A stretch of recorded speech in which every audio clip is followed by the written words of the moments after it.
Hey there, Tobie Love here with Cross Country Mortgage, and today I'm coming to you with rising interest rates.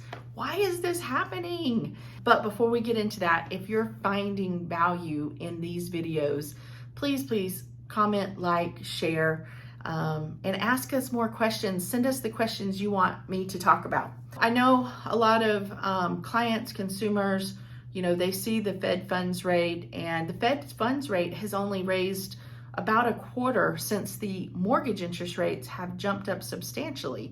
We were still in the threes in January and February and a little bit into March, and then we had this big, huge shift, and now we're in the high fours and the low fives, depending on the specific scenario. So why did that happen? We have to look back in order to understand the why. So 2 years ago, when COVID hit, the Fed stepped in to keep the economy moving, and they lowered that Fed's funds rate to almost, pretty near zero. So it really impacted our interest rates and got them down into the 2 and 3% range. The other reason is that they were purchasing mortgage-backed securities, and that also drives those interest rates down.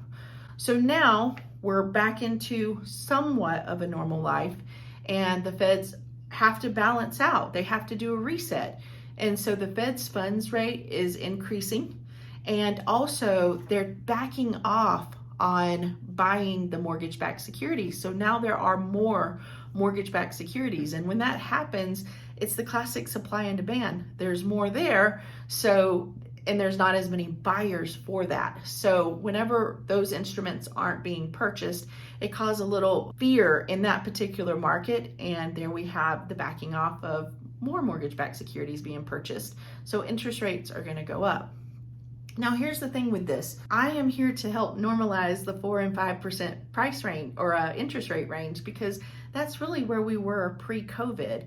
And so we've got a lot of people out there that say, well, I'm just going to wait until they drop back into the 2 and 3%. And that is likely not going to happen. Now, my best guess is, and it's a guess, is that we will see lower interest rates if we have a recession in the next 6 to 12 months. But they're not going to drop back down into the 2s. I think it's very unlikely that that happens. They'll probably end up somewhere in the 3s. But again, this is a guess and speculation. When a recession hits, sometimes it's hindsight. Like, we don't know a recession is coming. We look back and go, oh, we're in a recession. That's kind of how it works. So I think the bigger threat right now is the rising housing prices. You've got interest rates that are back to a normal, but you've still got higher prices. So what's happening out there is we've got high house prices, and we also have higher interest rates. Outside of all that, it's still a great time to buy. And the reason that I say that is I've got a lot of people that are sitting on the fence saying, well, I'm waiting for the market to crash, or I'm waiting for interest rates to go down. But while you're waiting, the housing prices are going to continue to go up, and the interest rates could potentially go up for some period of time. So what I'm trying to get out to you is this. Still buy the house. You still need a place to live. If interest rates go down in the future, awesome, you'll get to refinance. But if they don't, then you have a house to live in, because you're still paying a mortgage, whether it's yours or someone else.